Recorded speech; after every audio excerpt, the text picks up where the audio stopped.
G'day listeners, welcome to Barkarati the Sailing Podcast. My name's Jordan Spencer and it's that time of the week where we get to hang out with some really cool sailors, but of course I have to share the microphone with my two idiot mates. So first off, let's welcome idiot mate number one, Mr. Brett Perry. Greetings, exalted one. Good evening, BP. good morning, good afternoon, wherever you might be. How are you, mate? Yeah, good. Yeah, You'd have to excuse my aloofness. I'm in countdown mode. right. 2 years of work and I've got 5 days until the little boat arrives. So I've got a bit on with a few things, but we're in good shape and I just cannot wait to get this thing sailing. You would have a full-on robot chubby right about now, wouldn't you? Well, I'll tell you that in about 3 weeks' time. Once the thing's cruising around the harbour, it'll be a lot better. Cool. Well, let's bring in We're the all other idiot. Idiot number two, He had a voice that could make a wolverine purr. Mr. Nick Boyce.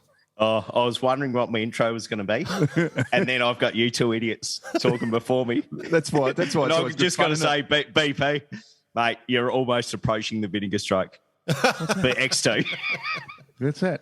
All that work, all those years. All that work, everything you put into it, just like just kind of caressed it, turned it into your own, made it love you, you loved it, and now we're into the final throes. We are. So But you've all been there and you're all going to be there for a long time to come. So just keep your head Not in the about game, me. mate. Yeah, Margaret Thatcher on a cold day. Margaret Thatcher on a cold day. Margaret Thatcher on a cold day. yeah, all good, mate. Nanas, roses. Oh, dear. You two are idiots. I don't know why I work with you two. Because you love it. Because it just gives you that little bit of sort of difference in life. That's it. I just want to bring up, before we bring in our guest, Arthur Bolger sent us an email about transparency. And he had a really good point around the discussion last week with Adrian Finglas, with AIDS. We talked about sort of on two levels. The discussion was around building a fleet, building a class, and then also how you go about winning. He sort of highlighted the fact that those two are mutually exclusive. You know, the effort that Adrian put in, the investment in sales, time, coaching, all that, that's not the sort of thing that brings a lot of people in the class, and he's spot on. Like it's keeping the cost down. I think, so that point of differentiation is what he's mentioning in his email to us, and I agree wholeheartedly. You know, that keeping the cost down brings people in the class. AIDS acknowledge that. We acknowledge that. But I guess there was two things that we were discussing last week with that, and it was how to build a class and then also how if you want to win. So two sort of not quite equal goals, but Arthur sort of sent a note to us, and I agree wholeheartedly with what he said, so I just thought I would highlight that. I guess there's always going to be somebody there that puts in a ton of effort to win, and then there's going to be the rest of us that just cruise through. Bro, I think it's just in AIDS' DNA, isn't it? Yeah, it's the way he works. His brain works. Yeah. As for us, just cruising through life. Yeah. That's it. Yeah. And as we've seen actually this week, and it kind of puts it all into perspective, we do have a challenger out there for the best sailing podcast in the world. Jody. But I'll guarantee you one thing, this bloke is not going to just wholeheartedly put 100% into this. Well, so we'll probably just see each other at the bar. Yeah. Yeah. Hey, Jody. No, good luck. Best of luck, champ. And actually, we haven't had Jody on for quite some Do a time. cross promotion. Yeah. We'll get both him on. record it, and we can do the same podcast on the same week, and we'll just call it Bang in the Bar. No, karate in the corner. Karate in the corner. That's it. Got a bar, keep on banging. What? Come on, move on. Jeez, there's a bit of a theme going on. Shall we get our carry guest on. in? Yep. Okay. Yep, do it. So I've wanted to get this bloke on the show for a while, I'll be honest. I quite like the guy. Oh, that's good. Yeah. All his influences in life are AIDS, Squark, and Chris Hosking. So Well, that's a bad one for us, isn't it? straight to the top of the tree on that one. But one of the things we sort of talked about, what we've done is we've talked to some really established pros, like legends of the sport, and we've talked to young kids sort of trying to, how they're approaching it. And it suddenly occurred to us, or me, that we hadn't actually talk to someone that's doing the hard grind, like actually getting his nose. He's a pro. In the guts of it. He's doing it. He's sort of establishing his name. He's done a few things, and I thought, this might be a good chance. It's a good enough justification to get him on. He's doing all the things that we've talked about that you need to do. He's almost the prototype model of how to become a pro. So we thought we'd get him onto the show. So our guest today he's done the Volvo. He races in the TP52s, the RC44s. Just missed out on winning the Worlds this last year. Done the Hobarts, went through the dinghy scene, did the Youth Worlds, all that sort of stuff through the 420s. And yeah, he's a sailmaker. Started out, don't roll your eyes at me, mate. I'm selling you. Started out, did an apprenticeship as a sailmaker, and here he is. So he's now pro sailor. Alex Gough, welcome to the show, mate. Thank you very much, boys. Nice to be here. Good to, lovely to meet everyone. How are we all going? Goughy, good to have you on, mate. Like Jordan's been banging on for a long time now to get the second best looking sailor into yachting on the podcast. Who's the best looking? I've just got to remind you. Oh, no, it's got to be the male model from Mandurah. Tom Johnson. Tom Johnson. Who had some beautiful posts during the week, by the way. I think we can all bow to the male model. But one thing I forgot, we need to remind everyone this is a podcast. Yes. It's not actually recorded, so that means fuck all. But welcome to the show, mate. Good to have you on. We've had some banter over the years. Yes. Seen you in the last few years, as Jordan explained, basically go from class to class, just belting out the scene, whether it's in Spain, Portugal, UK, Sydney, Hobarts, whatever it is. And first of all, are you enjoying it? Yeah, definitely. I think I'm having a ball. It's been pretty difficult with COVID, I'll be honest. That was a big reality check within the industry, and like you kind of, before COVID, you're on a bit of a high, doing all this sailing and traveling and all these things, and all of a sudden you basically your job and your livelihood gets kind of swept out from underneath you. That was a bit of a reality check of how lucky I guess you are to be doing what you love to do, and racing sailboats is a privilege, I guess, in these times. So, yeah. That's cool. Well, let's get into how you got into sailing, because you started a little later than most. You had pubes when you started sailing, so... Or not. Yeah, I hope I did. You're about 14, I think, on a heron. Is that the story? Yeah, I can't actually really remember how old. I think I was about 14. One of my mates from school convinced me to come sailing on the Brisbane River down at the sailing club there. And, I just went sailing a little heron dinghy with this old guy, and he gave me a jelly bean every time we went around the top mark, and I had a ball, and, that's how it all kicked off. And then, just really basic kind of that kind of stuff. And then, through actually school sailing is where I kind of really got the passion for racing. And kind of built a really good kind of group of young guys like Charlie White, myself, my brother, Jake Lilly. We were all kind of this nucleus of similar age guys kind of wanting to kind of get better at sailing, and school kind of really developed that, to be honest. And our school coach really pushed us to do more club sailing, actually. And that's how I met AIDS, and we got a 420, and, things went from there, and really just kind of fell in love with it straight away, really, and just kind of put my whole heart into it, to be honest. Yeah. So your brother was into it. How about your parents? Was there any relationship there, or it's just fell into it? No, I think without really knowing, my dad's side of the family not really that into sailing, but my mum's side, my mum's brother was quite into. He sailed 14s.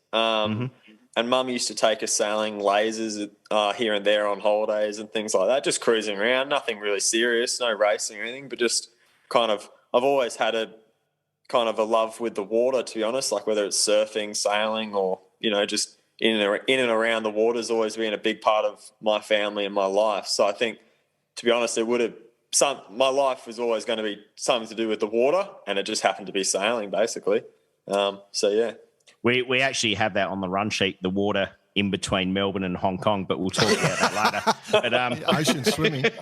Took up a bit of ocean I swimming. thought so as well. Yeah, I was waiting for it. no, so where's that take you? School sailing? What was that in the paces, and then? We did basically just teams racing in the paces, and then nationals, and I think I did inter-dominions and things like that, and a teams racing worlds in Perth. So I saw a bit of racing and things like that, and then basically our school coach, he was smart enough to realise if we were good fleet racers and learn how to sail 420s and those boats, that would get us better at the teams racing. And then I remember at the time I've got a twin brother, so we were kind of sailing together a little bit as well, and we wanted to get a flying ant because we thought they were pretty cool. But then there was no real flying ants up in Queensland, and then there was just an old 420 under one of my mum's friends' garage, and he just basically sold it to us for bloody nothing. And we went down to RQ and started sailing, hacking around, and Aid saw us down there and just came up to us and said, do you guys want to take it a bit more seriously? And things went from there. As AIDS does. He had more than a jelly bean. He had raspberry cordial. It was awesome. We were down there. Well, actually, for some reason, I don't know really why, I didn't end up sailing with my brother too much. We didn't really argue or anything. We just kind of didn't really want to sail together. I ended up sailing with another mate. And, we did a nationals I think we got 7th at the first 420 nationals. And then Aid said, if you want to take it seriously, you need to train every day and do all this stuff. So we started doing that. And then he came down and started coaching us. And then obviously the youth worlds and all that kind of stuff, and and then after that I did the 470.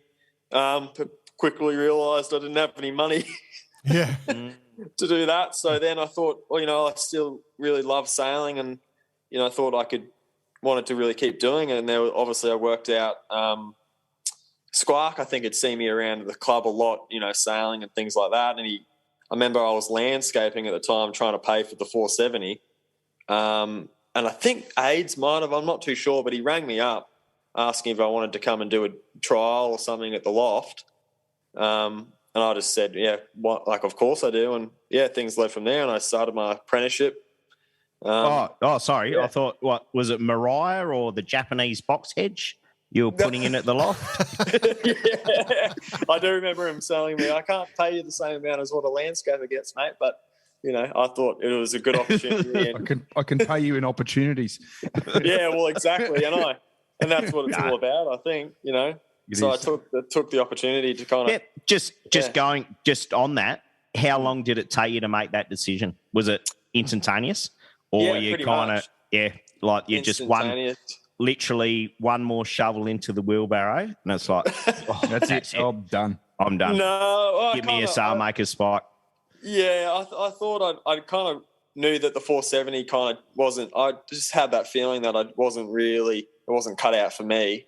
And I knew that there was other avenues, and the sailmaking was a good opportunity to try and get into professional sailing. So I thought, why not have an extra skill and learn more about sails and sailmaking and boats and things like that. So, and Norths was and they still are a leading company to kind of be associated with as well, to get a good reputation as well, and opportunities from that. It's a pretty good segue actually from last week right to now. It's worked out really well. But there's another point here.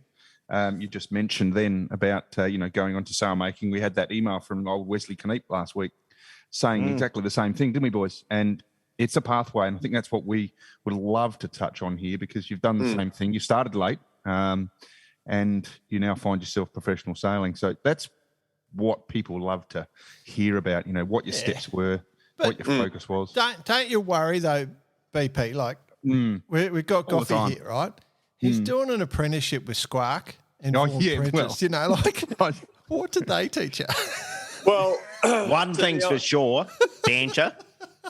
Yeah, and Goughy, you're pretty handy on the banter. We love it. Yep. And I'm not sure of your current marital status, but I am. Pretty handy with the ladies as well. I'm a taken man these days, mate. He's taken. Is that what Squarky taught you? No, but out of that loft, obviously quite a few Shidot yachties who would have taught you a lot, just not only just the sailing side of things, but life in general?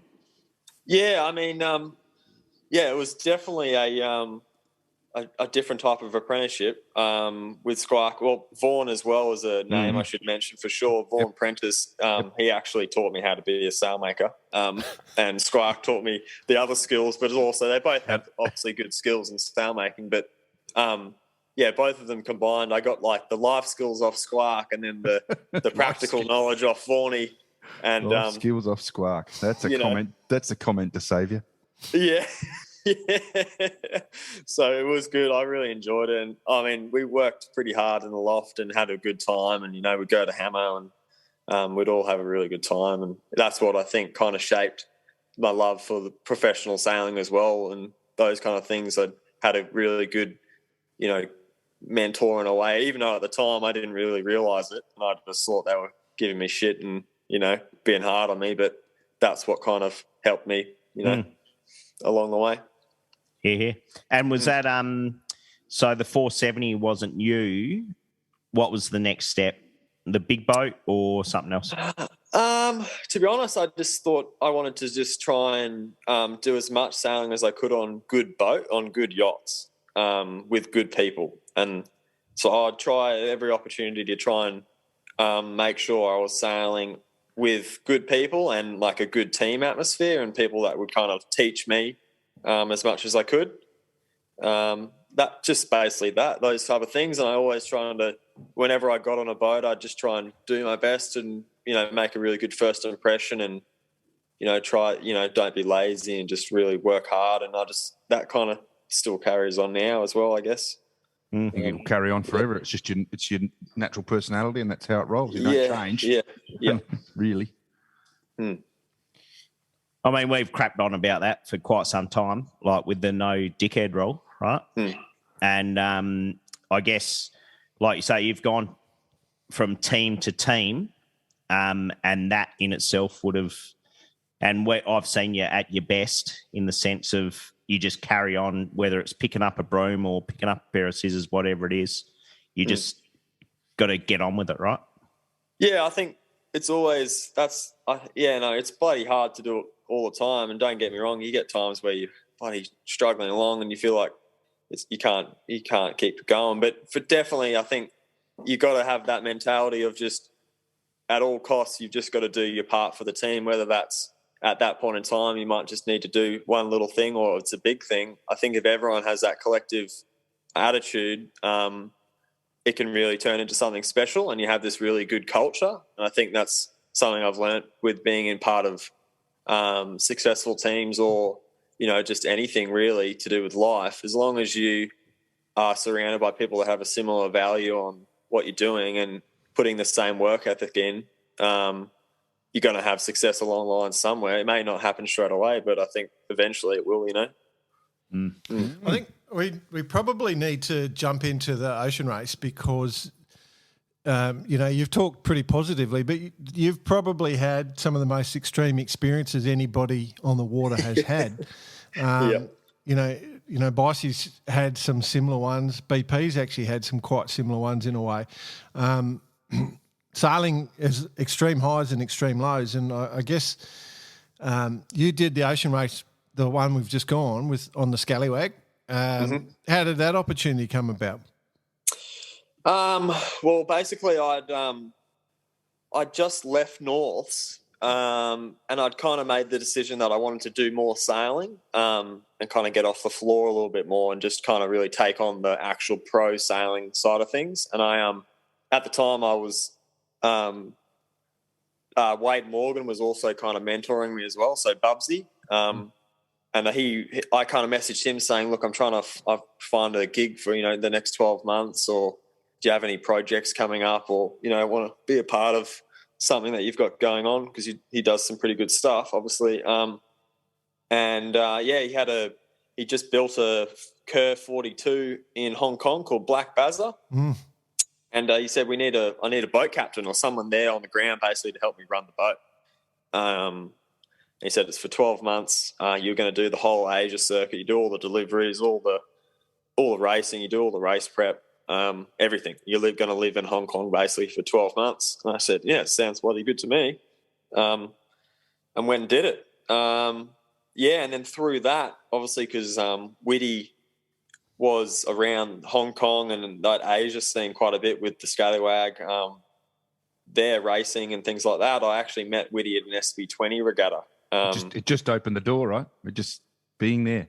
Yeah, pretty much taking that opportunity and wanting to kind of, keep progressing. And I always did have the goal of wanting to do either an America's Cup or Olympics or a Volvo, to be honest. So, and at that time, the offshore, I really enjoyed the offshore sailing because it's challenging and it's, a really good team atmosphere, and it's kind of, also like personally, it's a challenge as well. So I kind of liked all the attributes of offshore sailing more so than the inshore stuff. So I was kind of trying to think about really wanting to do a Volvo. And I met Whitty in SB20 regatta and just was chatting to him a bit. And then I basically went back to Hong Kong, and it was the end of that season there. And they just announced that they were doing the race. And I just literally sent him an email saying, I want to do it. I'm in Hong Kong if you want to meet.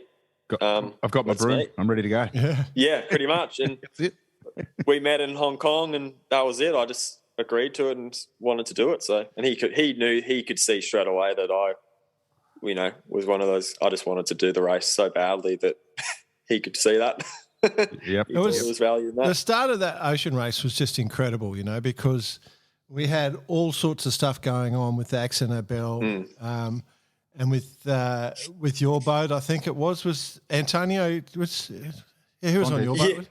Yeah. So Antonio, where he came on as like basically a shore crew member, just basically working on the shore, because he'd worked in the Volvo yard assembling the boats for a year or two before, so he knew the boats really well. So he was there as a shore, but he's also a very good sailor, and very he's very underrated.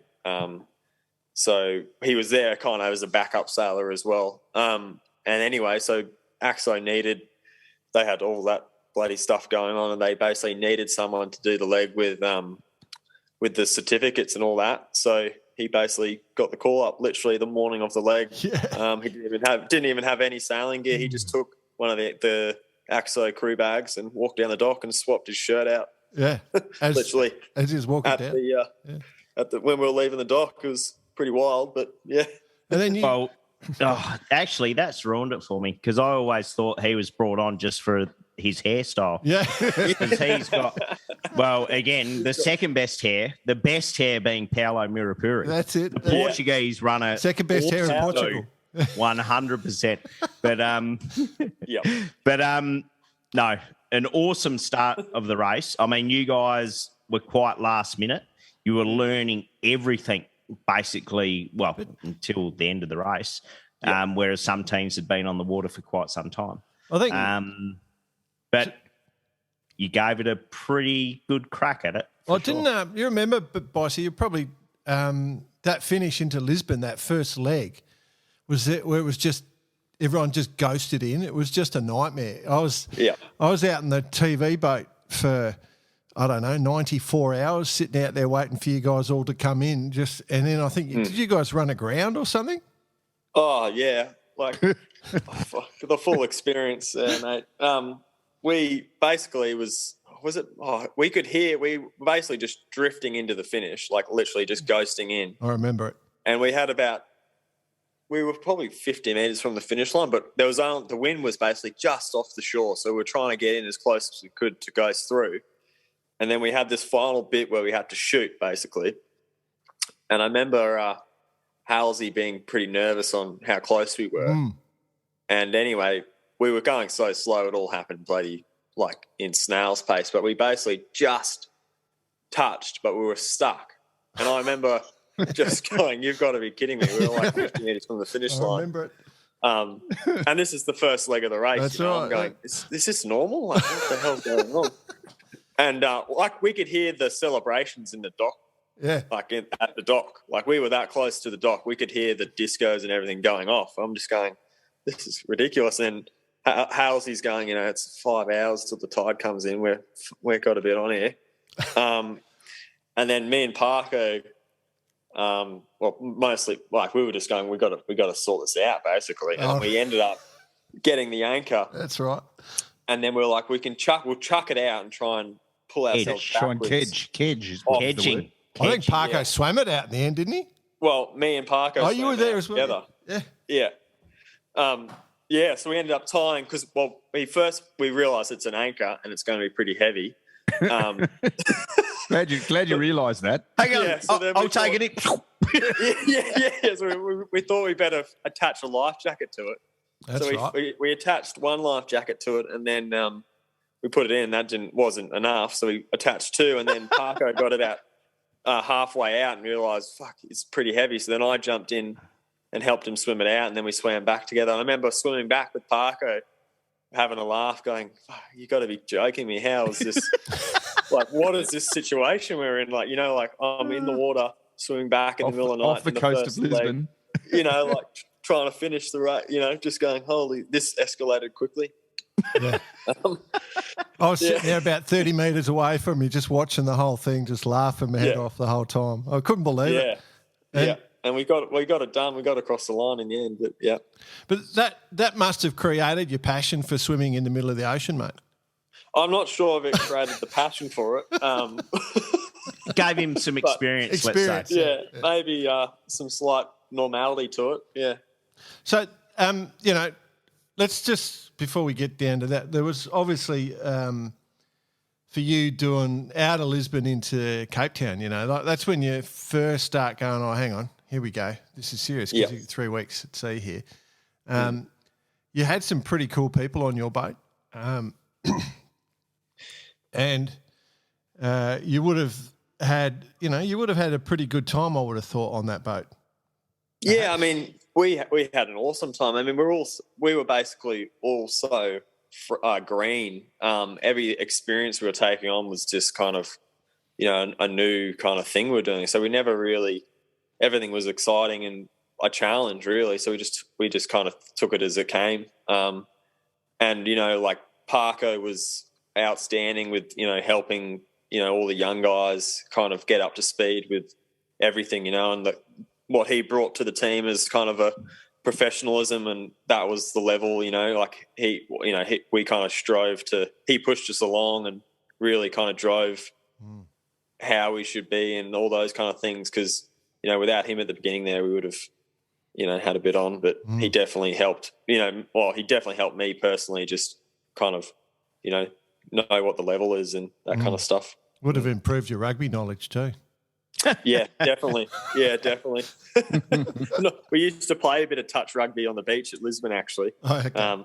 And a couple, because Whitty's a mad rugby fanatic as well. And my dad is actually as well, so I'm a bit of a rugby fan as well. But basically we used to play touch rugby and it always turned into tackle about halfway through. Of course it would. Of course, and, Absolutely. Whitty's dropping the shoulder and all this type of stuff. We've made it interesting. No one got hurt. I don't know how, but yeah. Well, I think we have to go on to that Hong Kong leg. The most incredible leg. There was a couple of things that happened on that leg. One, they threw you overboard. You weren't tethered on. You didn't have a life jacket. And then after they got rid of you, they went on to win the leg. Did you take that personally or what? No, I just thought, might spice it up a little bit. Yeah. No, we definitely, it was another one of those ones where you just kind of going, wow, this can it get, you just, I don't know how to explain it. You just kind of, but you're in that state of mind where you're just kind of getting on with it, to be honest. So you don't have time to kind of sit there and go, oh, what happened, or these things. You're just focusing on the race, to be honest. And yeah, I went off the side of the boat at the back. We're doing a change, peeling basically from the masthead to the fractional zero, and I was in the back corner of the boat trying to run a sheet and basically just got swept off the back corner while we were reaching along. And yeah, luckily, to be honest, full credit to Volvo and the training that we did before the race and all these things we did. Kind of no one really sees the stuff we did, but we did all these man overboard practices in real life with an actual person over the side of the boat and having to get them back,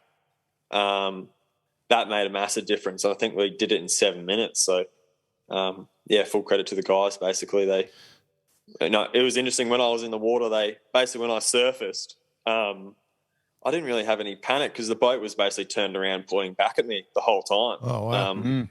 So, I would have probably been a bit more freaked out if it was just sailing off on the horizon, obviously. But by the time I'd surfaced and realised I was in the water, they'd turned around and were basically coming back to me. The question, though, like we have to ask from this is that you're one of the lucky ones. You've been off the boat, unattached, in the middle of the ocean, in the middle of nowhere, and you're back on board.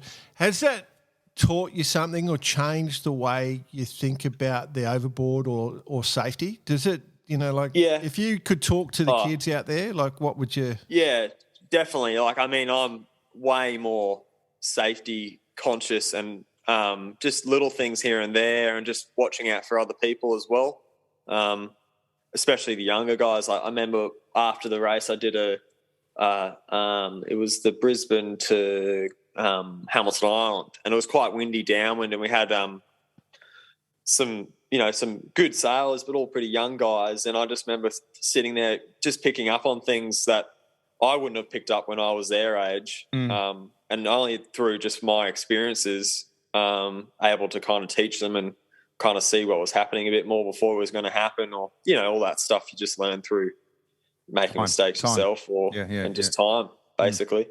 So what's the most critical thing? What's that? What's the most important thing or the most critical thing? The most safety-wise, I think always knowing where everyone is on the boat. That would be the biggest thing for me. And I learnt that, whenever you're driving or you're doing anything, making sure that you know where everyone is at all times on the boat. And that's something I also noticed a lot after the Volvo, because I hadn't done much sailing with other Volvo sailors. And then after the race, all of a sudden I was sailing on, some other boats, fast boats and these things with, Nico, Tony Mutter, Stu Bannatyne, all these guys. And you notice one thing with these guys, they push the boat really hard, but they also know when not to push the boat and when to, they just have this kind of safety. You just feel comfortable with them on the wood and those types of things because they know, that they're, they know what's up. Yeah.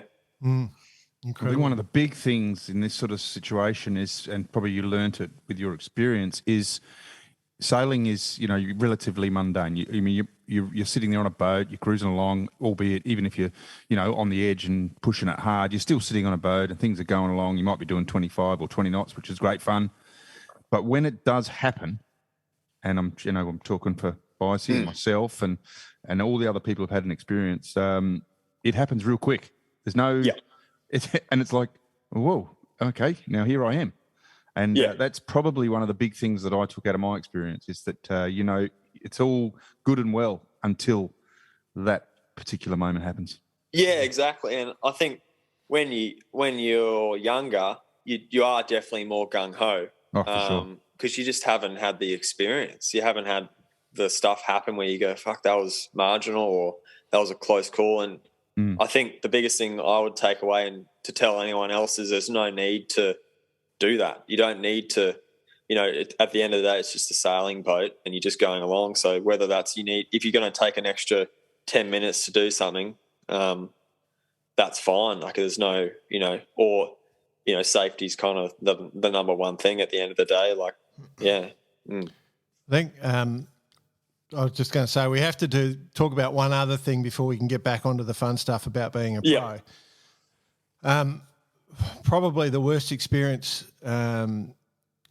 with the guy that you lost when we lost Fish, like that leg. Fish was such a cool guy, such a cool family. I know Bicey, I remember him ringing me at ridiculous hours in the morning saying he's heading down to Fish's wife's place to tell her the news, and we're all trying to wait to see if you guys find him. Do you remember much about that whole? Yeah, I remember every single second, mate.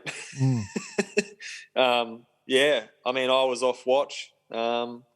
and we basically Chinese jibe, and all of a sudden it was just, you hear the man overboard call, and my heart just sunk straight away, pretty much. And pretty brutal, to be honest. But Fish was a great bloke, and he was a great mentor, and he was part of the team. Something you couldn't replace him at all. That was kind of and he was a great human being above all. Yeah, no question. Everyone loved that bloke. How Goughy, obviously the incident happened. It was in the early hours of the morning. It was just coming daylight. When it did happen, it was it was basically dark, right? And then it was coming daylight, and I know the emotions and having seen everything that went through it happened to make the decision to call off the search must have just another bolt in your heart, and then not to mention the what was it, a good 10 days to make it to landfall. Yeah, that's probably the toughest time I've ever had on a sailing boat. The 10 days sailing in your life. Yeah, like that was probably it's a hard thing to explain, but we basically had 10 days to get the boat to Chile. And to be honest, when we were when we called off the search, it didn't feel like it had been, I think, 6 hours or something in total from the start to the finish, and it felt like 5 minutes. Yeah, and so it was all a bit surreal at the time, and we just at that point in time you're just trying to get the boat safely and everyone in the crew safe, and nothing happened from that point in, but it's a full-on part of the world down there. You realise a lot of things are out of your control down there in the Southern Ocean. So that was a pretty scary thing. I remember that night being on watch, with 3 people on watch and having to drive the boat and all that kind of stuff, and just going, big reality check, and you got these huge waves crashing over the back of the boat, but you've got to keep it safe, keep it upright.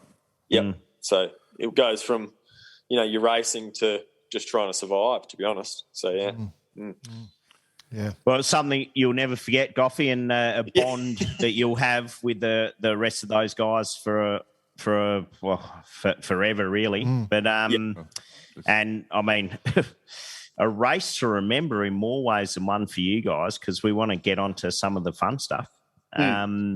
Just going back a couple of steps, the leg into Cape Town, of course, when there was a bit of a controversy with a bit of a roll call against the mighty Scallywag. Obviously, you're off the boat incident. Then, of course, the highs of the win coming into Hong Kong, overshadowed a little bit by the Vestas 11th hour incident.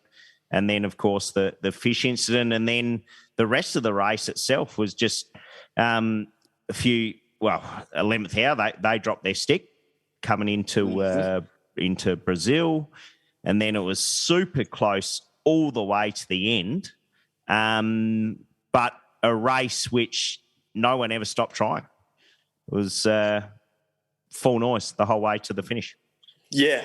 I mean, we had obviously after when we lost Fish, it was pretty hard to kind of get things going again after that. Understandably, it took us a while to kind of get back into that racing frame of mind, even though we obviously wanted to be there as 100% as Fish would want us to, but it was just mentally hard to kind of get back straight into it after something like that. But once we kind of, were able to get into it, we really started enjoying the race as a group more and enjoying the pressure, and really just realising that, this was an opportunity that may not come again. That was the general feeling on the boat. The last couple of legs was, no matter the result, as a group, we're kind of, there's not many people that have been able to say they've done something like that. And the racing, it's so hard to explain to people. The racing was so close. Yeah. Like we were literally racing like a TP52 for weeks, and stacking and doing all that stuff. So it was that side of things, the racecraft, and just really enjoying getting good at sailing the boat and everyone by the end of the race was just sailing the boats really well, and just meant it was super good racing. And yeah.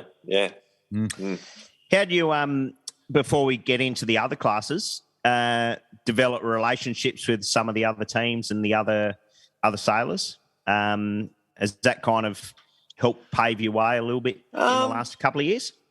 A little bit. I think it's interesting. Like I was pretty well just focused on racing and doing the best job I could at the time. I wasn't really, it's interesting. I wasn't really concerned about kind of meeting other people, those things. I was just 100% focused on kind of do the best job I could. And you'll meet the people that you're meant to meet along the way. Yeah, and just kind of, obviously, when I was in the loft, I was kind of making friends with, connections with people in there as well a little bit. But, you kind of end up I was kind of just tunnel vision on trying to do the best I could, yeah. Well, that's a good thing. Focus. I've got to say it all went well till that last inshore race when you hooked up on the top mark. Yeah, I know. Were you calling that? No, mate. I'm trimming, mate. I got nothing to do with that. You're like me. That's my answer too, mate. I just Port pull on starboard. the No, it doesn't matter. I was trimming. I just pull on the ropes, dude. I got nothing to do with that shit. Oh man, I think I did throw a winch handle at the jacket up. I know. We had to fix it. Slightly cracked. Very good. Rightio, Volvo's done and dusted. Yep. Big party in Den Haag. The appetite just grew straight into it, or a little bit of reprieve? I think I'm trying to remember. I think I had a month or two off and just kind of like went surfing and, enjoyed kind of getting back into being back in Australia and being home and seeing my family and things like that. But then, I was super keen to kind of keep racing straight after it, because you kind of realise you've just finished this awesome race and you've got all these skills, and you've kind of you feel like you're really kind of honed in on the offshore racing. I remember doing. Sorry. Sorry, I remember doing some, some stuff in like the East Coast stuff in Oz, and it was all just, the Southboard and all that kind of stuff, and just going. I remember turning up just thinking, oh, this is going to be, we're going to be finished tomorrow. I don't even need to sleep. This will be fine. Like, bring it on, kind of thing. So that I remember thinking that and really enjoying just sailing with, some of the guys I kind of grew up with sailing with in Oz, and and just. Yeah, it's a bit of a sort of a addition to the pathway thing that we all bang on about. You've now done the Volvo Ocean race, and you've, let's say, consolidated yourself in an industry that's fairly tough. Has it been easy since? Has it been easier, I should say, since? Or have you still had to? Have you still had to really put yourself out there? I think it's in somewhat it's easier because you've kind of established yourself a little bit more. But in another way, you still have to, be doing what you're doing before. You can't just presume that people are going to, want you to come sailing because you've done a Volvo. You still have to go out there and prove that you're a good sailor. To all our youngsters out there, it doesn't stop, does it? It just the hustle. Stop. The hustle never stops, mate. You want to be a pro sailor? You got to be able to hustle. Yep. Yeah, I think. The broom never goes away, does it? No, for sure. No, I think after the Volvo, definitely you make more contacts and you have a reputation, and definitely from doing the race of being kind of reliable and someone that's kind of an all rounder. Yep. Definitely, and you know anyone who's done a Volvo is pretty reliable. From most points of sailing, they're because you pretty much have to be able to do it all.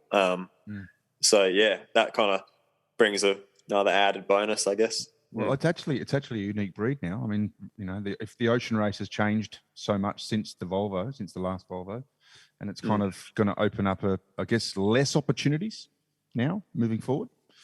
So it's going to be a bit tougher for the younger generation to find these opportunities that you've had. But obviously, it's still the same. It's all about just commitment and focus and everything that you've been talking about. Yeah, for sure. I mean, the race is changing a little bit now. It's a bit of a shame at the moment. It's kind of in limbo, I guess. A a little bit with, so it's kind of tough in a way. But I think, it's not there's so many other types of sailing you can do as well. Good point. That you can build your trade up into your craft in so many different areas in sailing as well. It's not just the Volvo, or there's all these other things you can do. And that's the biggest thing that I've kind of learnt over the years, is that it takes kind of all these different peoples to bring a team together in a sailing boat. And especially on, a bigger boat, or, like even a 52, there's all these guys that are the masters of their specific trade within that sailing team. So I think if you're a young guy wanting to kind of get into pro sailing, it's good to kind of pick one thing and try and really, or work out what you enjoy specifically within the sailing, and try and really hone in on those skills and develop them as much as you can. And be a part of the team. Just be a part of it. Yeah. And I always think of it as what can you bring? You've always got to bring value to a team. You can't just kind of turn up and expect them to kind of, you're there. You've got to actually bring value to the team to be wanted back. What's going on? I've got a little chuckle because I'm about to go cue Jordan Spencer. He's about to give some smart-ass comment. we both just looked at each other and started laughing because we both loaded up smart-ass comments. I hate this. No disrespect, Goughy, but that's right. You've got to bring that value. Yeah. There was just we were going to diminish it some way, but I'm sitting here watching them go. I knew something was brewing. Well, Goughy knows us well enough to know. Yeah, I can handle it. Obviously, from there though, you went on. You had a few seasons on the platoon in the TP circuit, doing the TP 52s. So that was a pretty cool gig. And then the RC 44, as I said, with the Charisma. Yep. You guys go pretty well there. You've been doing that for a few years as well, from memory. And then you've also got the InfoTrack program, I think, going here in Australia. So, you're a bit of a rock star now. Oh, I don't know about that, mate. I wouldn't call it a rock star. But yeah, it was interesting. Last year, I did the season on platoon, the 52, and that was like kind of also another kind of, for me, a milestone. I always looked at that circuit as the Grand Prix of kind of pro sailing. All the best guys are there as well. And that all came about actually through the RC 44. And I've done 2 seasons on the 44 with Charisma. And yeah, the second, I remember just kind of, I kind of was enjoying the 44 because it was a project for the year, not just these one-off events. Yeah. And that's what I really enjoyed about the Volvo as well, was a long-term project, and the same as the 52, it's something you can really develop yourself within the team and develop, that you can just get better because you're not just flying in for one event. You're there for the year, and you're improving, and you're working as a collective group to kind of have this goal of winning the year or the season or the worlds or something like that. And I really enjoy that kind of atmosphere. So yeah, the 44 was a really good stepping stone into the 52s. And yeah, the 52s obviously really good racing, and the level's crazily high, and yeah, it was awesome as well. But yeah, pretty, I'd have to say it's all pretty cutthroat racing, and there's not a lot of room for making mistakes and those types of things. You've got to be on your game. So regardless of stepping stones, pathways, putting your balls on the line, what's the best boat you've sailed? That's a good question. I'm going to probably say the 44. Really? Yeah. For me, yeah. For performance or I don't know, on actually. water? I'd probably actually go back to the A class cat. Sorry, yeah. I've got an A class, a foiling A class, and that's probably the most fun I have sailing. Even though it's by myself, just purely because it's pretty much out of control the whole time. Balls to the wall then. You go out by yourself in 20 knots and you basically shit yourself and then come back in. But from like a yacht point of view, the 44 is probably the most fun as a team, and and just the racing. Yeah, the racing's close, and the boats are really fun to sail. They're physical. If you put lots of work into the boat in a sense of physicality and that kind of stuff as a team, it rewards you. And yeah, it's kind of got the full package, I reckon. Yeah. I guess despite that fleet losing a couple in the last week or two,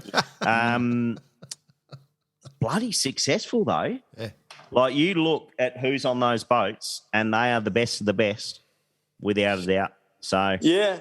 it's a testament to the boats, to the actual program that Bertrand and all the guys run. It goes bloody well. Yeah, it's a well-oiled machine, to be honest. Like the boats are all, it's really well run. For bang for your buck, I reckon one of the best owner driver value for money circuits out there, to be honest. Yeah, sure. With the quality of racing and how much the boats cost and just everything, really. It's got it all going on. I'm interested, Goughy, with once you're in. I know you've had the A class for a while, so you're used to falling cats, and there's so much going on in the Sail GP, and there's a few teams without bodies at the moment. Have you had any thoughts of that side of things? Yeah, I mean, I would bloody love to go sailing on one of those boats, but at the moment I'm just kind of doing my thing. Obviously, you'd never say no to any opportunity like that. To get the opportunity to go sailing on one of those boats for sure. Can you sing "Oh Canada"? I don't know. I don't think I could do a very good Canadian accent. Don't have to. The skipper speaks Kiwi anyway, so yeah, yeah, or Kiwi accent. Hey, Brooke. Brooke. Choice, sweet as. No, but obviously that would be, that's the other circuit that you'd want to put your hand up for, isn't it? Yeah, I mean, I don't have a lot of foiling experience. I basically just I've been sailing my ACAL a little bit when I'm home and things like that, just to kind of keep busy and keep kind of that feel and trapezing and all that kind of stuff. But for sure, that would be something really cool to do, and another type of sailing that I haven't really experienced. So, even just, whether that's being involved in a team, helping out at the beginning and just kind of learning about the boats, that'd be something cool as well, because that's a very specific class and circuit where there's not a lot of people that actually have in-depth knowledge of how to sail those boats and the systems and those types of things. So it's definitely something I'd be interested in trying to learn more about. Yeah.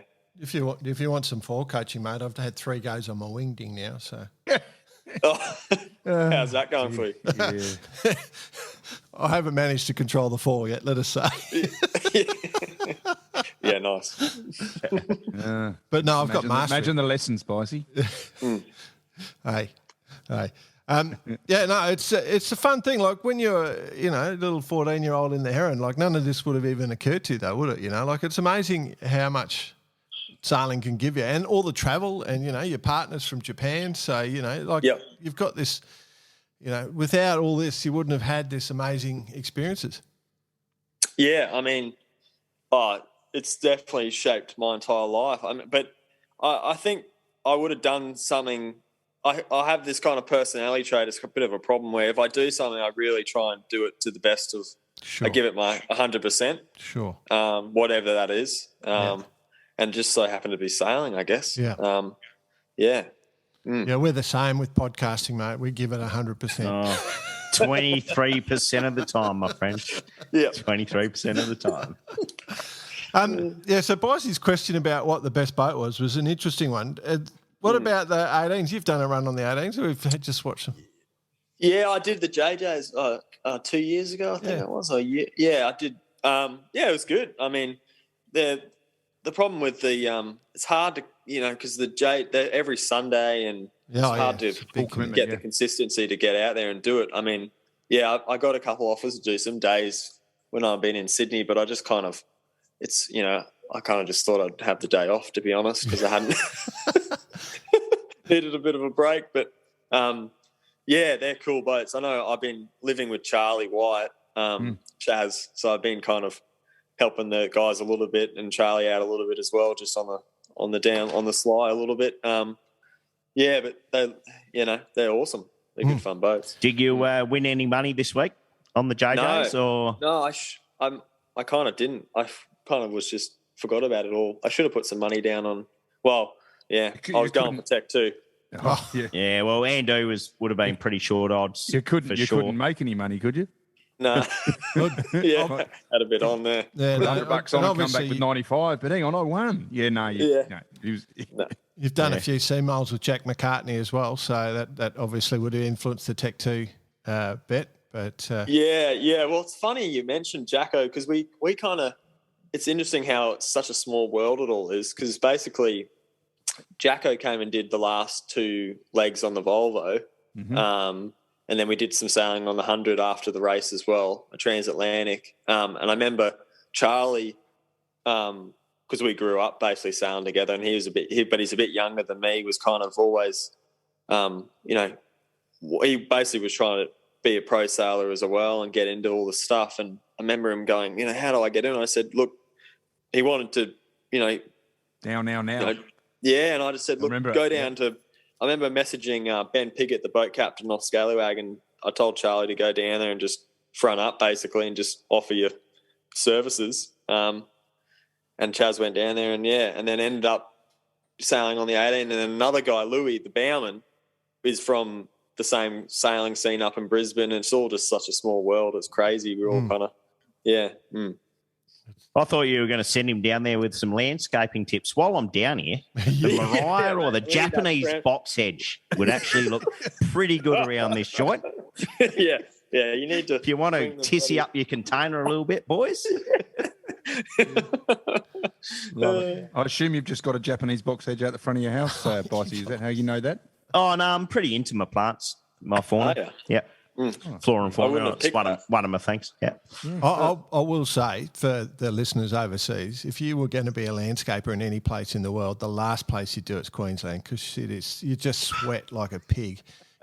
After about 8 o'clock in the morning, it's just it's just so humidity levels are definitely up there. Oh, yeah. Just does my head in. It's not too indifferent in Sydney nowadays. Yeah, well, it's a different. And the floods. Yeah, Don't mention the floods. I know.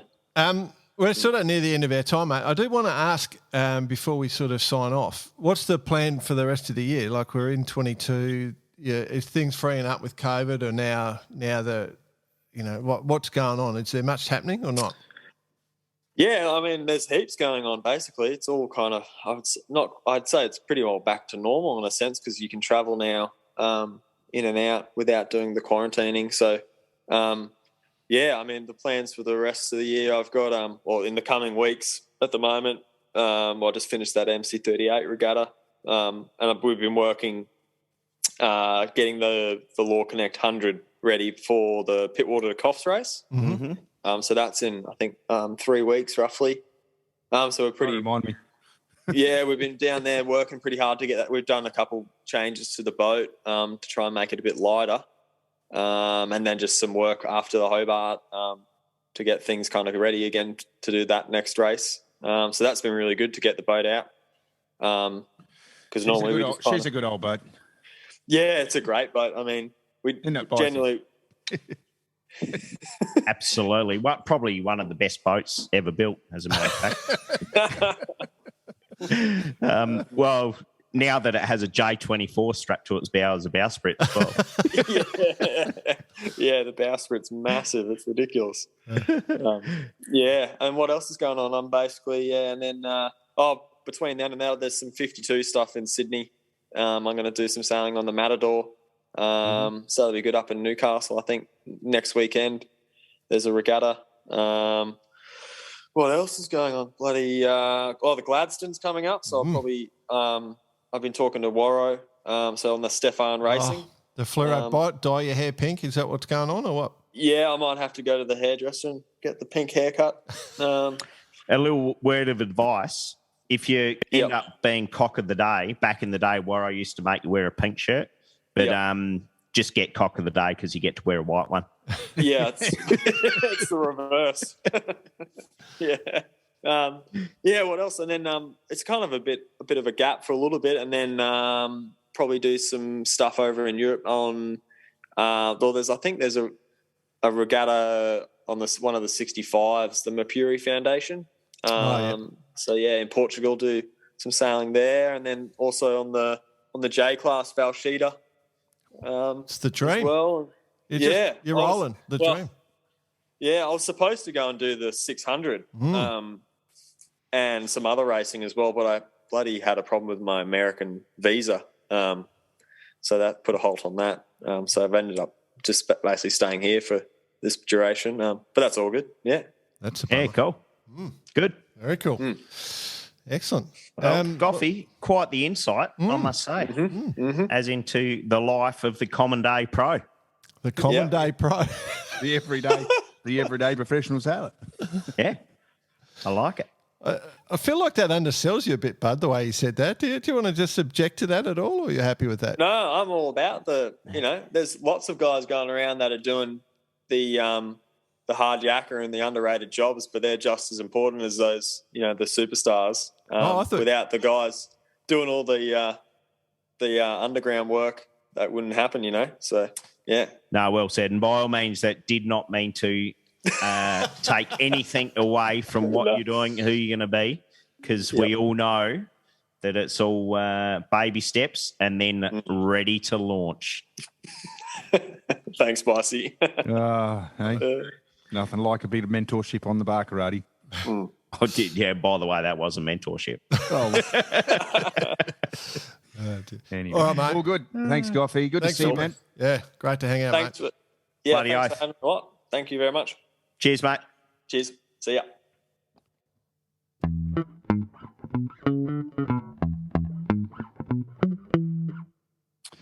Had the pleasure of actually doing a delivery with Goughy coming back from Hobart in 2019 when I got lost and got found again. Oh, yeah. Oh, is this when you came up with the idea for the X2? This is exactly when I came up with the idea of the X2. So, Goughy, a lot to answer for. Yeah. No, but and again, it rings true. The attitude is the key to this. All those guys are just they are focused on what they want to achieve, and they go about it and they get it done. And that's what he was saying. Just get it done. BP. Bloody oath. Yeah, mate. I wanted to ask something. He mentioned the info track and getting the boat ready for Sydney to Pittwater. Pittwater to Gough? It's Law Connect now. Remember that? Oh, yeah, Law Connect. Yep, sorry. Whichever company he uses. Pittwater to Gough's coming up in 3 weeks. And it just suddenly occurred to me, is the X2 going to be doing that? It is. Oh. It is, yes. Doing that particular race? Well, let's just talk about it. Well, if we can, if we've got 2 minutes. Nah. It's arriving. Oh, let me check the run sheet. Yeah, sure. Carry on. It's arriving on Friday. It goes into Woolwich. Goes through the usual commissioning, and the goal is the Pittwater Goughs, and it is going to be Alison Bryony taking it on, the two girls. Okay. Yep. So, how are they going to get sales in time and the rig? Like, where's the rig? Done, mate. Everything's done. How do you measure? Have you measured the? Mate, we have done everything to millimetre off drawing so far, and I'm not doubting the rest of it. Okay. All right. And measurement certificate, all that sort of stuff. Got IRC rating and stuff. It's at the moment, it obviously hasn't gone in the water, so we don't have the actual certificate. It's going to be a very busy 10 days to get it racing. We'll get there. It is going to be busy. You should actually just do a few little sound bites every now and then of any crucial points. There's a fair chance we won't have you on the show for the next 2 weeks or 3 weeks because you'll be so busy. I'll be here. Yeah. Cool. Even if it's sitting underneath the keel in a bit of gibbering mesh, I'll be there. It's been nice knowing you, BP. It's been nice. It doesn't stop there, boys. It doesn't stop there, though. I've got to go. I've got the other two going straight to the US. I've got it's all happening. That's a whole other story. Bravo. I just hope you get great conditions for Pittwater Goughs and the thing just smokes up there, leading the hundreds out of the start. Imagine it. Lee bowing the Law Connect. Two chicks Yeah, just just leading the way. remind them the difference between port starboard, though. Okay. Yeah. Hey, we've seen that happen before at the heads. I just pull ropes, remember? Okay, club events, boys. I'll mention one. We got a nice email from the Mannering Park Amateur Sailing Club. They've had a bit of a resurgence. So for those who don't know where Mannering Park Amateur Sailing Club around the world is, if you think of Lake Macquarie, just down the very bottom end of that, near the power stations, if you guys, anyone that's been through Newcastle will know. So down there, they've researched their club on the back of the big open skiffs, those little plastic single-hander for kid thing, and they've created a huge fleet. And they've got what they call the Dolphin Chaser Regatta in November for those open skiff classes, and it gets a huge turnout of numbers, 50-50 split in terms of male, female, which is fantastic. Absolutely. So I thought that was pretty cool. The fact that they've had a lot of success on the back of sort of building around the class and made it easy. They've got different fleets, obviously the green, silver and gold. They did particularly mention Brianne Wadley, who's she's the national champion in the class, which is a great thing, and amazing results. She's just about to age out of the class, but her attitude. She comes from that club. Yeah, and Right. they're big fans. They're talking about her attitude and her sportsmanship or sports personship, I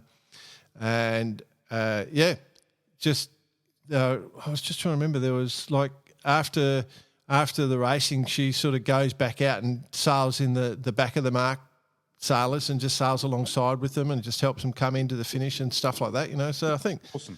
it sounds pretty cool. Cool little club, doing good things, which I thought was nice. Bravo. Amateur Sailing Club. 10 gold stars. 10 gold stars. Check it out, peeps. Yeah. We did get another one from Ian Gregg, who's an old mate of mine, a long associate. We've known each other for an awful lot of time, probably 30-odd years. And he's the Vice Commodore. We don't call them Vice Commodores, of the Darling Point Sailing Squadron. And he just wanted to get a mention, because that's in Brisbane. It's the Blue Roof, like it's the same piece of water you go out to, like everyone does from RQ, but the Blue Roof, it's a really good laid-back little club, and he just wanted us to give him a good plug. But, they've just got a normal sailing program. He didn't give me any special bit of news, except maybe the 505 National's going to be there January 23 after 2 years. But anyway, because Ian's a mate of mine, I'll give him a plug. Definitely. But yeah, the Darling Point Sailing Squadron. You know what is a selling point for that? What? Next door, somebody's done up an Next old. door. I don't know what it was there before, a rowing club or something. It was there before, and they've turned it into this unreal restaurant. Like, it just is getting packed, like right on the water. If you want to fine dining, you go into one section. If you want to get your fish and chips and sit on the grass, you go into another section. It's a good vibe. So, just looking at the run sheet here, Jordan, there's none of that here on the run sheet. Oh, it's because I've got it in my head. Off the hip. Off-piste. Off-piste. Off-piste journalism with Jordan Spencer. Right. What about Listener of the Week, the Jack Lloyd Listener of the Week, gentlemen? Have we got any contributions? Well, seeing as there's a bit of a trend of people just sending into certain individuals, I received one myself from one Stephen Brayshaw. Oh, yep.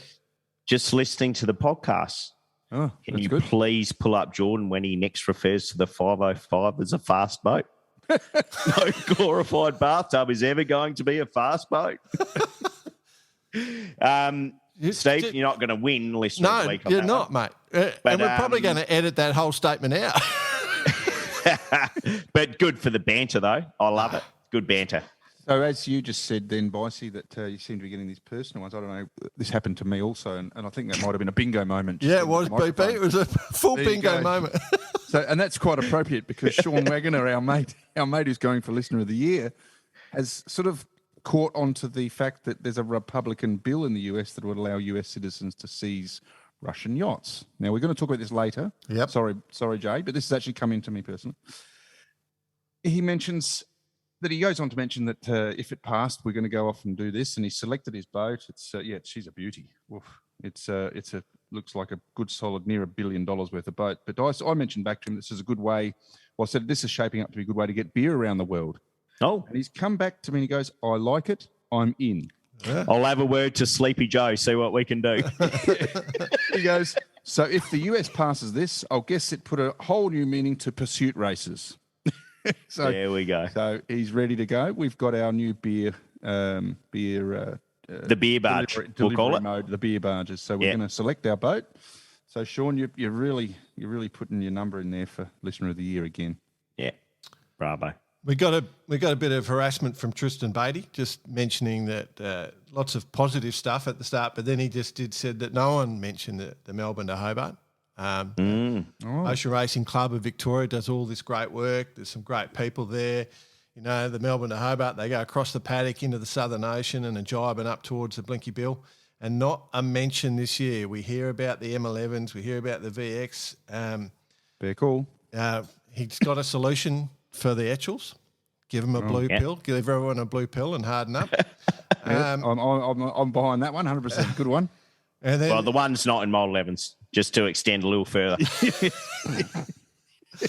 but he just wanted us to give a shout out to all the 38 boats that have headed to King Island for a steak sandwich and a few refreshments, only to cross the paddock again. So, he just called us up on that one, which is fair enough. Yep. Fair enough. I take that Absolutely. Tristan? But who is the listener of the week?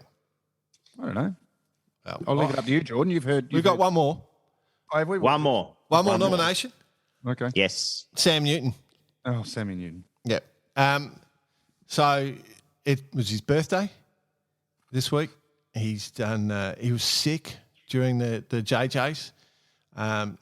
The total domination. Dominated in the JJs. Total domination. They won, and the Horizon was second.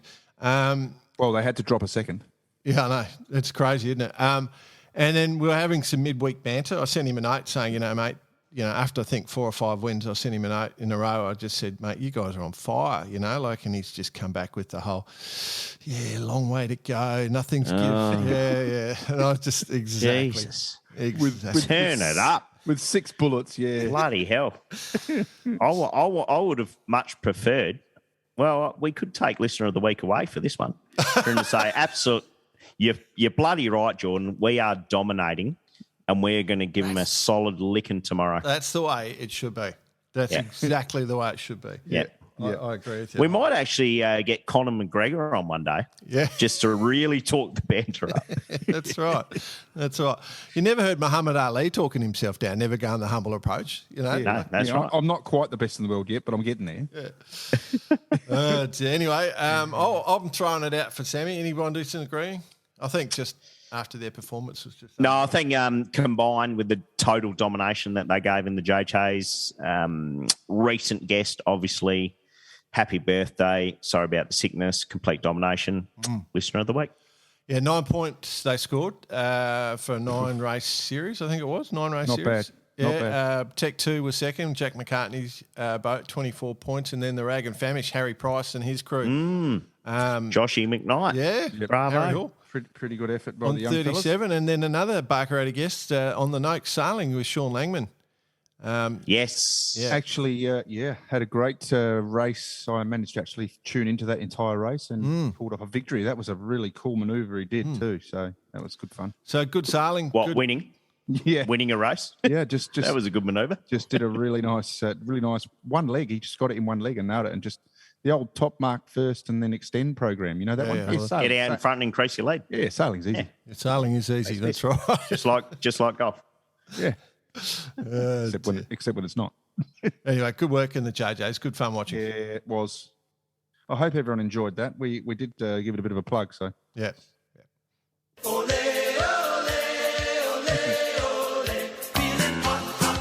It's hot time with Bice. I consciously held the chin back this week. didn't work though. I thought you were feeling yourself to feel how hot you were. Feeling hot. Oh, yeah.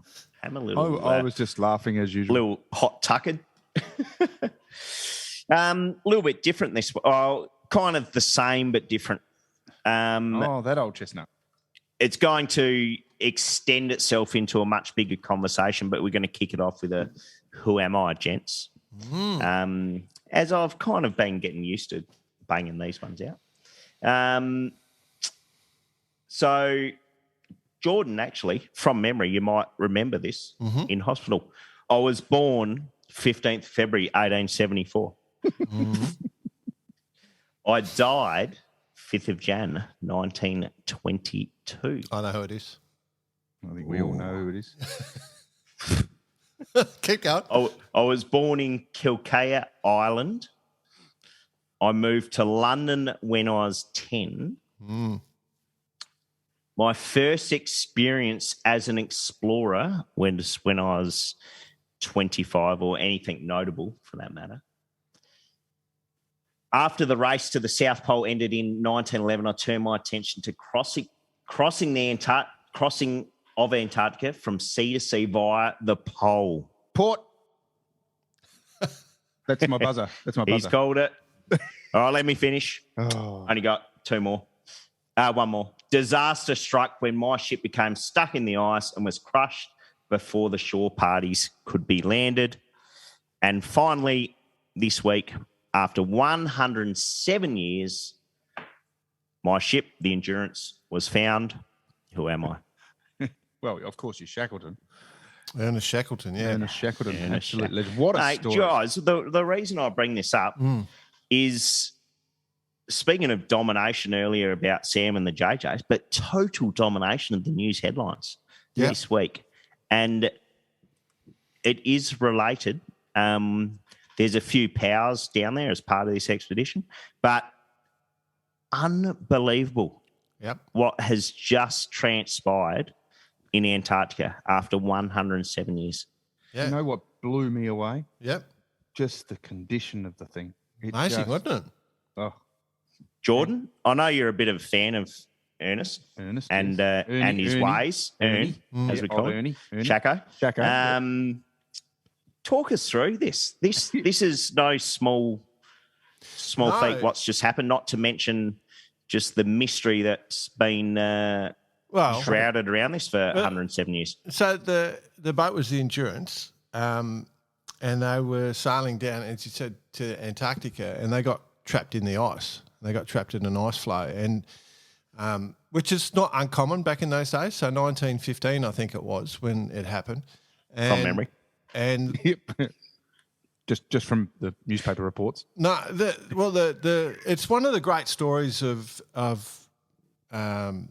ocean skill, sailing. So they got trapped in the ice, and they were sort of sitting around on the ice trying to work out what to do. And the problem was the ice flow was sort of moving around. They were just off Elephant Island, or near a place called Elephant Island, and the actual ice flow started crushing their boat. And the Endurance was built to survive. Like the whole construction of the Endurance was around. Everything was double reinforced. She was designed to take a beating, but it still got crushed and started to sink. So they had to get off, and they made a decision. So they're on Elephant Island, and they had 20-something crew, I think. And they had a lifeboat, and so they provisioned it up. And then they sailed up to South Georgia, yeah. Not only sailed up to South Georgia, then had to go over the mountains. That's right. Yeah. To the local whaling department. That's it. Whaling shop depot. And then create a rescue, and they got everyone back. No one died. No one was missing. It was just an amazing thing. And that's one of our mates, Tim Jarvis. Has recreated the whole thing and did it exactly the same way, the same conditions, the same clothes, the same vessels, and hiked over the mountains. And we will get Tim on the show one day. We're pretty tight with the bloke. He must be pretty stoked. I mean, those guys that did that, they must be pretty stoked to be a part of it, and then to have this happen. I mean, yeah, to find it. Well, Comrade Humphreys, Comrade was part of that expedition. Yep. So, but yeah, Paul Larson. And Paul Larson. Paul Larson, yeah. So we've got 2 out of the 3 so far. Yeah, we'll get Timbo on. He's a good man. But yeah, it's an amazing story of seamanship, and I think a lot of mariners have always been impressed by it. I think there is another even more impressive story of seamanship which no one ever talks about, which was when, the mutiny on the Bounty. You guys heard that? Mm-hmm. Yeah, on the Bounty, yeah. Yeah, Yep. So when William Bligh and his team that were put off the vessel, they sailed for 6,000 kilometres back to Timor in a lifeboat.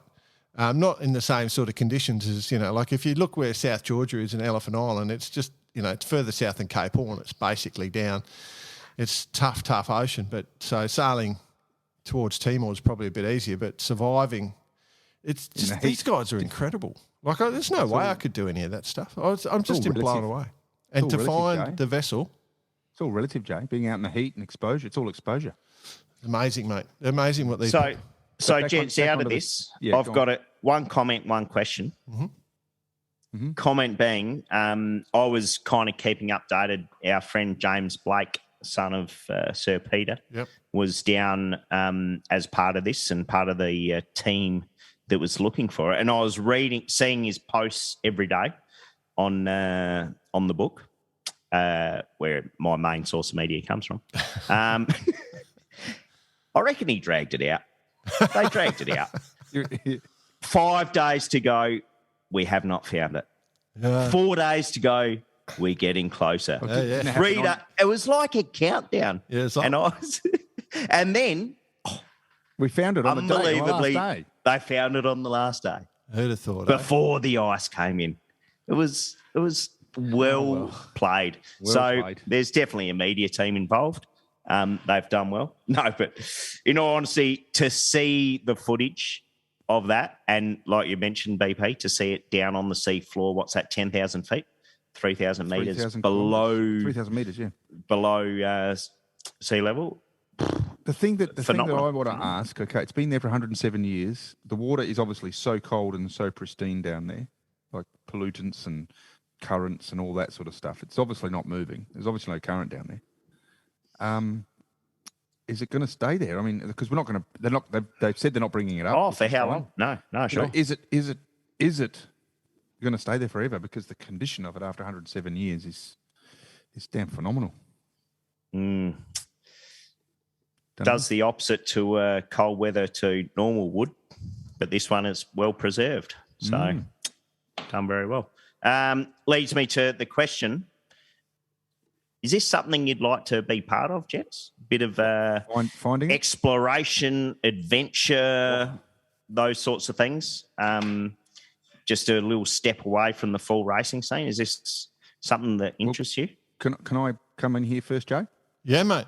Because I've got another. Would you much rather? I'll rephrase the question after this. Go on, BP. No worries. Well, I'd love to. I actually, as people know, I did do a trip down to the Southern Ocean and to the islands down there. And I was lucky enough to walk on islands that are actually, you had to go on with the permission of the New Zealand Department of Conservation. So you're not allowed to go on to the islands. So not that there's an airport there anyway. But the point is that I did actually go walking around and exploring, and I actually found, and there was quite a few shipwrecks in these islands, and I actually found a little hut. Would you believe it? A little hut, and it had some hemp rope and some sugar boxes, a tweed jacket, and like these little Hessian sacks. And it was like it was there, and it has been there, and no one goes there. This is not inhabited areas. This is a survivor's little shanty that I found, covered in ivy. And so yes, I absolutely adore this stuff. I thought you were going to say the albatrosses are pretty smart down there. Oh, well, the albatrosses build their own little hut and wear tweed jackets. Yeah, wear tweed jackets and eat sugar and use Hessian bags, and so they had some hemp rope to fly around. Love it. Yeah. So would you much rather do that or be in Antigua sailing the Super Yacht Challenge? Nah, exploration. Okay. For sure. Have you seen the boats that are doing the Super Yacht Challenge? Yeah, but anyone can do that sort of stuff. Okay. Well, not really, but leads into... Can I say both? Go on. Can I say both? Yeah. Leads into a pretty good point, though. Antigua, this time of year in the Caribbean, some pretty flash gear getting around. Yeah. Oh, yeah. I was just looking at the boats racing, and my favourite boat, you remember that green Yep. vessel we saw in New Zealand, Boss? I think you and I were standing outside the Team New Zealand just waiting to go in, and that green ketch, I think it was, Hetarius, I think. Do you remember that one? Oh, yeah. Yep. Here. She's there. It's a glamour fest. If you just go online and look up all the boats there, phenomenal. But I think that boat's been my favourite since I saw that thing. I reckon she's a beauty. Yeah. That modern retro thing going on. Well, everything's carbon. Yes. She's Everything's a carbon. weapon. And but speaking of the big gear, a few of them are turning off their AIS lately. Oh, are they? Well, I was just going to say a couple of boats haven't turned up. They may or may not have turned up. The worst, the ugliest sailing vessel in the whole world's been seized this week. The biggest of. Yeah, and the ugliest, if you call me. What's it? The A. Yacht the A or whatever it's called. Yeah. Yeah, I think because the Italians seize it, they probably just seize it because they said that thing's too ugly. They're not, We can't have this thing in our water. We can't have this in our... no Get Italian, out of here. No normal Italian would allow that behaviour. So, yeah. But that is interesting, isn't it? I think, people are starting to suffer. Some of the oligarchs, the wealthy people of Russia are starting to suffer big time, all their assets getting seized. I wonder how we get, can we go and seize stuff ourselves?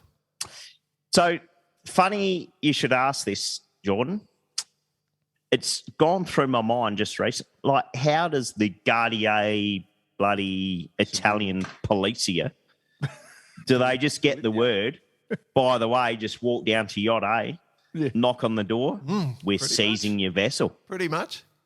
That's it. And then I think it was actually on Yachting World a bit of a news feature, a video, of which they had listed all the oligarchs, all the ollies, who have turned their AIS off on their boats. Yeah. So no one really knows where they are. Well, the only reason they've really done that is to stop hackers for changing their names. I think they don't want to lose their boats as well. But Phenomenal situation going on. Yeah. Well, if you let me just say, if you see a Russian-owned vessel, just go and seize it. You're off you go. You're good. Well, that's what they're saying. That's what they're saying. I think I think they're just all out in the middle of the ocean. So Waterworld is coming true. Kevin Costner's out there somewhere on that catamaran. The interesting one was, I don't know if you guys saw this, not sailing related at all, but the Ukrainian tax office advised its citizens that they didn't have to declare as income any seized Russian military tanks or anything like that, or rocket launchers. People are taking them and see these farmers dragging them off with their tractors. You know, they're like $20 million. That dude running after it. Then there was the one with the tractor in the middle of the farm with a nuclear bloody bomb. One of the ones I heard they did was there was a line of tanks and a couple got bogged, and so the other tanks drove off to turn around and sort of did a loop around the town, and the Ukrainians ran out and put Ukrainian flags on the two Russian tanks, and the other Russian tanks came back and saw the Ukrainian flags and destroyed the two. Destroyed the tanks. I love that. That's cool warfare. You got to put the Ukrainian flags on all the tanks. Blow each other up. Come on, let's get off the war. Yeah, let's get off the war. Back to sailing. You wouldn't want to just roll up to the Young 88 Nationals in New Zealand and think it's going to be an easy win, would you? No. For those who are not from New Zealand and haven't heard of a Young 88, it's 8.8 metre long, sort of mini yacht, I guess, from the 80s. They sail pretty seriously, and to win the Nationals, it was... Who won it? Tell us who won it, Jordan. It was Ian Barker's boat. Ian? But I'm trying to remember. It was Loma. Bloody, what's his name? Dean Barker? No, yeah. Ring any bells? Yeah. But Jeremy Lomas was skippering it. Oh. Yeah. Old Jezza. Yeah. So the full America's Cup crew on that one. Who did I say? Rumour has it they had some cycles downstairs. Yes. It's allegedly been said. But anyway, go Word and on have a the look at that one, because that was quite interesting. Like, if you want to, there's a few young 88s floating around in Australia, and I thought, maybe we'll buy one and enter, but no. Oh, yeah, let's do that. He cut my teeth on the young 88. Did you? As a matter of fact, on the mighty Jigsaw, which you'll remember, BP, back in the were day. on the 88. I was on the young 11, so I was up there. Yeah. But no, a fleet that, well, I wouldn't say having a resurgence, because they've been ever so popular since day one in NZ. And not to mention our good mates, Rob Cumin from Tassie. They love the Young 88 as well. They do. So, it's a fantastic class. And like you say, full AC crew to take it out. So get on your game. Indeed. The other one that's just starting right about now is the San Diego to Puerto Vallarta yacht race. We've got to mention the Yanks, once in a blue moon. That's from the US to Mexico. Do they have to go around the wall or what? What's the story? Well, I think Sleepy Joe's just retreating the wall a little bit. Okay. So not too bad. It's not as far out. I know. But, all good. I But know it's Ray Roberts is doing it. special mention Yeah. because stay tuned, Barkeradians. Oh, yeah. Because we do have and confirm Mr. Roy Disney joining us on Barkeradi in the coming weeks. Wow. Not only to tell us about this particular race, but the Disney dynasty in yacht racing in not only the US but the world. Wow, we're telling people about this one. Jeez, we're confident. 100% confident. 23% of the time. Well, It works out. It works out 23% of the time. The entry list is quite one-sided. It's all American, except for one boat. Correct, except for your friend Ray Roberts, BP, on racing the Hollywood Down Under, which is a Udalvrolic 72. Correct. Yes, they shot over there, and as usual with Mr. Ray Roberts' racing program, it's we're doing this race. When is it? Next week. Let's go. So they've shot over there, and they've got it together. And to the efforts of the boys, they've got to the start line, and so we'll give them a plug. That's obviously good mate of mine, Ronnie, and Marcus Cabaret. I can't remember never how to explain his name, but Marcus, our mate. Oh, yeah, Marcus is there, Yep. Oh, yeah, Marcus. Cool, yep. Yeah. He's another bloke that's had a real red-hot go at trying to make things happen. He has, and he's done a good job, and he deserves it. He's a good bloke. And Ronnie from Ronnie Rigging in Sydney, he's there, so all good. Beauty. I think that's us. There is one thing I do want to mention. We did say we were going to publish that letter from Chris Pratt. He wrote a pretty amazing letter out into the Etchell world. I haven't been able to get permission. I don't want to put it out there without his permission, so we haven't been able to get permission. So yeah, that's on hold until we do, or we'll go and talk to the class president if we want to raise that ugly thing again. We just don't want to agitate things anymore. We're just trying to. Not that we were agitating. No, that's right. But we don't want to start another war. But anyway, I think that's it for us, isn't it, boys? Yeah, I think so. While we're on the Etchells, though, just a quick mention to our good friends, Robin Dooson, David Snowd, Jesse Minton. Currently have a 1-2 on the scorecard of the Victorian state titles in the Etchells. Okay, right. No. They're the only boat that turned up. No. Chris Hampton, who just won the Australian titles, is he's doing there. So good on Deuce and the boys. Well, Deuce is flying on cloud nine because he just saw his grandchild for the first time after Western Australia opened up. So he's pretty happy. Another juicing in the world.